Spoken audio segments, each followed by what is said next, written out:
Does it feel like almost 100 days? That's a question we will, spoiler alert, be asking our friend Nicole Wallace on Tuesday, whether she knows it or not. If you caught the top of the show, you'll know what I'm talking about. But we bring in as our leadoff one-on-one guest, the Semafor editor-at-large and longtime Washington denizen. It's the word we're using on this Friday. Margaret Carlson, nice to see you. I like the D word. Yeah, how you doing? Yeah, I'm good, thanks. Good. I just walked through a lot of stuff. I heard part of it. Yeah, but the big takeaway is that some of the bluster worked up through November, and very little of it is working now. If Donald Trump were as good at talking the markets up as he could talk voters into pulling the lever, maybe we'd all be better off. But the opposite seems to be happening. And so what do you see in a crash in the markets, in the polling, and in Musk leaving? Oh, Musk. Let me start. You know, there's that old saying, I think it started with Mark Shields. Let me apply it to Mark. So Elon Musk and Donald Trump go into a car wash with the top down. Trump stays dry. Only Elon Musk gets wet. And there's always somebody to get wet for Trump, and he doesn't. He usually just gets right through. However, I think he got by January, February, but then it began catching up with him. Yeah. Thank God he has the Treasury Secretary, Scott Bessent, or where would we be on tariffs? Because about the market, it goes down, and then you know it's going to come back up because somebody's going to rescue him, like the Treasury Secretary. No, you know, tariffs aren't, this isn't something we're going to do. We have 90 days. We're making these other agreements. Don't worry about it. Market goes up.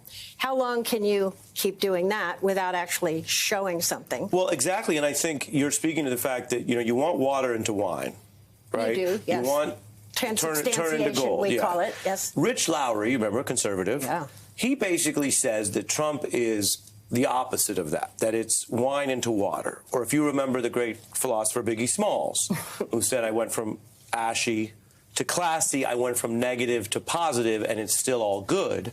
Lowry now writes, this is in the Conservative magazine, it's hard to think of another example of a president changing the momentum of his administration from positive to negative, reverse Biggie, so quickly. Usually presidencies are rocked by events.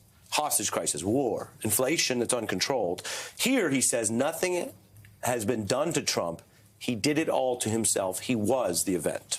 You know, and everybody knows, I think, the worst problems you have are the ones you bring on yourself. And then you are recriminations at yourself.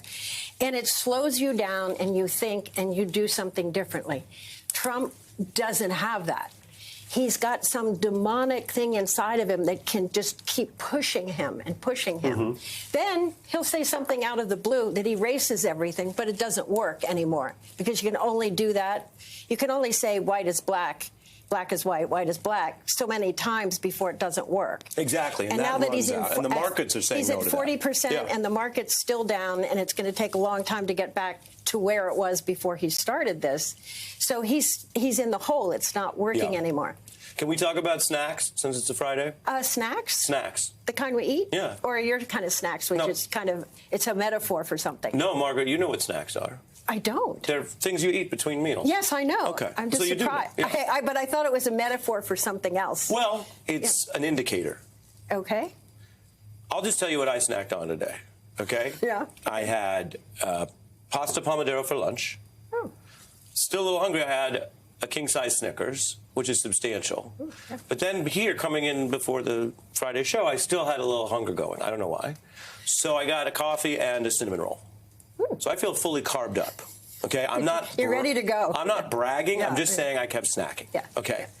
We have reporting that consumers are so anxious in the New York Times, they're cutting back on snacks.